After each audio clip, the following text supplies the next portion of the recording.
अक्षरा जी, स्वागत है आपका आज तक पर। मेरा पहला सवाल आपसे यही, एक इनसाइडर के तौर पर आप किस तरह की जानकारी देंगे? बॉलीवुड में ड्रग्स का जो ये पूरा मामला एक के बाद एक परतें खुलती जा रही हैं, ए लिस्टर का नाम आना, टॉप स्टार के तौर पर आज दीपिका पादुकोण की पहचान है, उनका भी एक व्हाट्सएप चैट सामने आना क्या बताता है? अक्षरा सिंह, ये एक बेहद शॉकिंग न्यूज है हम सबों के लिए और पूरे हिंदुस्तान के लिए, बिकॉज हम सबों के लिए वो एक रोल मॉडल के रूप में थी। और सिनेमा समाज का आईना होता है और यूथ के लिए फिल्म स्टार ही आइकन होते हैं। और अभी के डेट में तो लोग भगवान की तरह पूजते हैं स्टार्स को, और उसके बाद अगर इस तरीके का न्यूज आएगा सामने तो शायद जितने फैंस हैं या जितनी युवाएं हैं हमारे देश में वो सब प्रभावित होंगे बहुत बुरी तरह। आपने करीब से कुछ देखा ऐसा? ड्रग्स, कास्टिंग काउच, जिस बात को रवि किशन ने देश की संसद में कहा कि मैं तुम्हारी लाइफ बना दूंगा, ये कह के प्रोड्यूसर्स यंग एक्टर्स को अपने शिकंजे में लेते हैं, सौदेबाजी करते हैं।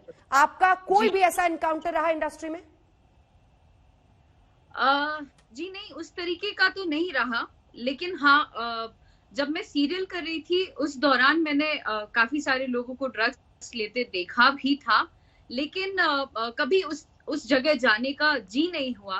हर लोग ऑफर करते हैं वहां पे छोटे छोटे एक्टर्स को, अपकमिंग्स को, कि अरे यार, और वैसे भी आप यूपी बिहार से अगर आते हैं तो आपको बहुत ही हे दृष्टि से देखा जाता है बॉम्बे में। तो ये लोग ऑफर करते हैं और फिर अगर आप ना कर दें तो आपको मतलब उस गैंग से आपको एकदम ही दूर कर देंगे, हाय हेलो भी नहीं करेंगे, जस्ट बिकॉज कि आप हमारे साथ सो कॉल रहने लायक नहीं हो। सो इस चीज के शिकार हमारे सुशांत जी भी हुए, उनको भी दरकिनार कर दिया जाता था। ऐसे कोजी सर्कल चलते हैं इंडस्ट्री में, मतलब जो ड्रग्स कर रहा है हमारे साथ वो हमारा दोस्त यार, वो तो क्लास में रहने के लायक है, बाकी सब साइड में। हाँ, इसको हाई प्रोफाइल वहां पे शब्द से मतलब नवाजा जाता है एक तरीके से, इसको हाई प्रोफाइल कहा जाता है। हमारी सोसाइटी हाई प्रोफाइल है और बहुत ही क्लासी है अगर आप ड्रग्स करते हैं तो, या अगर आप नशा करते हैं तो। आप कह रही थी आप सीरियल में काम कर रही थी, तब आपने देखा, तो ये टेलीविजन इंडस्ट्री में भी है?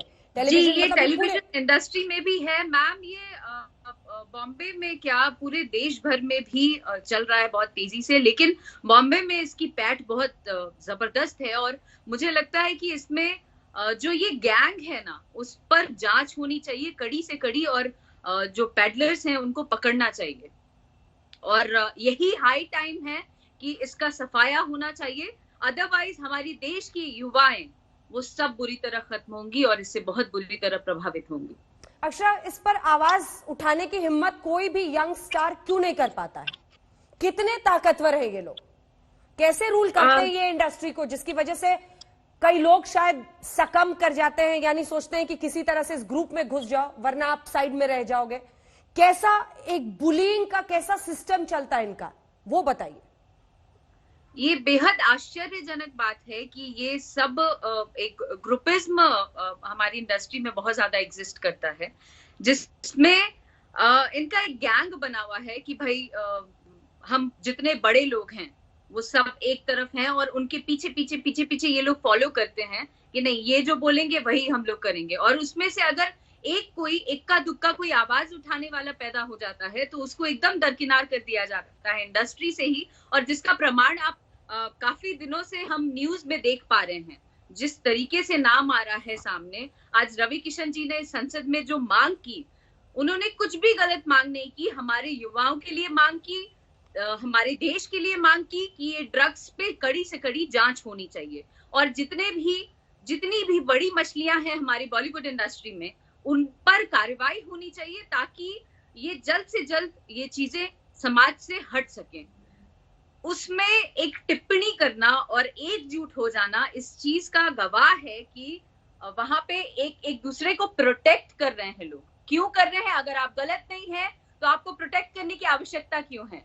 आप एक बड़े उम्र दराज हैं, आप एक बड़ी उम्र दराज महिला हैं, और आप इंडस्ट्री में न जाने कितने सालों से काम, आपने कितना साल बिता दिया अपना, उसके बाद आपके ऐसे बयान कि थाली में छेद करता है या जो भी आप बयान देते हैं, आपको तो और साथ देना चाहिए। आपके घर में भी बच्चे हैं, आपको तो साथ देना चाहिए कि इंडस्ट्री में जल्द से जल्द सफाया हो सके इन चीजों का। मतलब अक्षरा, क्या ये बेनिफिट ऑफ डाउट जया जी को दिया जा सकता है कि वो इन तथाकथित ड्रग गैंग्स के बारे में नहीं जानती हैं? क्योंकि उन्होंने कहा कि हाईएस्ट टैक्स पेयर्स, बहुत बड़ा कंट्रीब्यूशन है बॉलीवुड का, उसको लोग बदनाम कर रहे हैं, गटर कह रहे हैं और ड्रग्स की बात कर रहे हैं। उन्होंने कहा कि आई एम अशेम्ड, मैं शर्मिंदा हूं कि इस तरह की बात हो रही है। उन्होंने बड़े सख्त शब्द इस्तेमाल किए। तो अब जब दीपिका या और भी बहुत सारे एक्ट्रेसेस के नाम आ रहे हैं, इस पे मैम का क्या टिप्पणी है, इससे पता चलेगा कि वो क्या सोचती हैं। मे बी वो पॉलिटिकली बहुत मजबूर होंगी, जिस वजह से उन्होंने ऐसे शब्दों का प्रयोग किया। और मुझे नहीं लगता है कि ऐसा शब्द उन्हें प्रयोग करना चाहिए। बीइंग अ यूथ मैं ये बात कह रही हूँ, और मुझे लगता है ऐसा पूरा देश इस वक्त ऐसा बात कर रहा है कि आप भली भांति जानती होंगी, और मे भी शायद हो सकता है कि आप नहीं भी जानती होंगी, फिर भी आपका इस तरीके से कहना आई डोंट थिंक कि इट इज गुड। और अभी उनसे राय लेनी चाहिए कि अब उनका क्या कहना है। अब जब चीजें सामने आ रही हैं, अब वो क्या कहना चाहती हैं? अभी भी प्रोटेक्ट करेंगे या अभी भी जांच की मांग करेंगी वो? ये तो खैर उनका प्रेरोगेटिव है, वो कब क्या बोलना चाहती हैं। लेकिन ठीक है, आपने अपना सवाल पूछा है। जरा आपके जरिए हम लोग इंडस्ट्री में, क्योंकि बड़े कम लोग होते हैं दरअसल जो हिम्मत कर पाते हैं सामने आकर बताने की, ये जो ड्रग्स का प्रचलन आप बता रही हैं या फिर कोजी गैंग्स जो कोनों में बैठे होते हैं, ये सिर्फ ड्रग वाले हाउस पार्टीज में ये सब कुछ सीमित है, या फिर वर्क प्लेस में भी ये कल्चर पहुंच गया है, या फिर जो सिटिंग्स होती हैं, कहां कहां पर ये, जरा हमें बताइए, हमारे दर्शक सुनना चाहेंगे एक इनसाइडर के तौर पर। जहां तक मैंने काम किया है सीरियल्स में, तो टीवी इंडस्ट्री में ये बहुत ही ओपन है। और मे बी बॉलीवुड में एक नाम का, एक पहचान का, या आप एक जगह पे जब पहुंच जाते हैं तो मे बी उसका एक डर हो, इसलिए हाउस पार्टीज की जाती होंगी। लेकिन टीवी इंडस्ट्री में तो काम के जगहों पे भी लोगों को मैंने करते देखा है। सेट पर या अपने वैन्स में? जी, सेट पर। सेट अब पर। शायद इसको बहुत ही हाई प्रोफाइल या क्लास का नाम देते हैं लोग, मे बी इसलिए स्टाइल के तौर पे भी करते हो।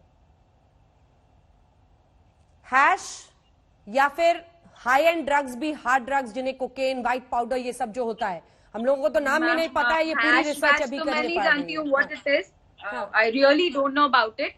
लेकिन हाँ, मैंने देखा है कुछ पैकेट्स वगैरह में कुछ यूज करते हैं ये लोग। हालांकि मैं ज्यादा इंटरेस्टेड नहीं थी, इसलिए मुझे अंदर उस चीज में शामिल नहीं किया गया, इसलिए मैं ज्यादा गौर से देख नहीं पाई, या मैं उस पर टिप्पणी नहीं करना चाहती। ऐसे बहुत सारे आपके जैसे न्यू कमर्स होंगे जो इस कोजी सर्कल से छूट जाने की वजह से जी कई सारी अपॉर्चुनिटीज, अवसर उनके हाथ से निकल जाता होगा, लेकिन ये रिस्क उठाना पड़ेगा। जी, यहाँ हर लोगों की अभिव्यक्ति की आजादी है, अपनी आवाज रखने की, अपनी बात रखने की, अपने लिए, अपने वजूद के लिए खुल के मांग करने की। उनमें से एक मैं भी हूं मैम, और न जाने और भी बहुत सारे लोग हैं जो अपने लिए स्टैंड लेते हैं। और मैं अगर स्टैंड अपने लिए लेती हूँ तो मैं इस चीज में बहुत खुश हूँ कि मुझे बहुत सारा काम नहीं मिल रहा है, लेकिन मैं इन सब चोचलेबाजी से बहुत दूर हूँ। बेशक कम काम करूं, अपना नाम बनाऊं, बेशक छोटे जगह से अपने आप की शुरुआत करूं मैं, लेकिन उन जगहों पे नहीं जाना चाहती जहां इस तरीके से जिल्लत की जिंदगी हो, जहां इतना चकाचौंध हो और उसके पीछे इतनी सारी गंदगियां हो।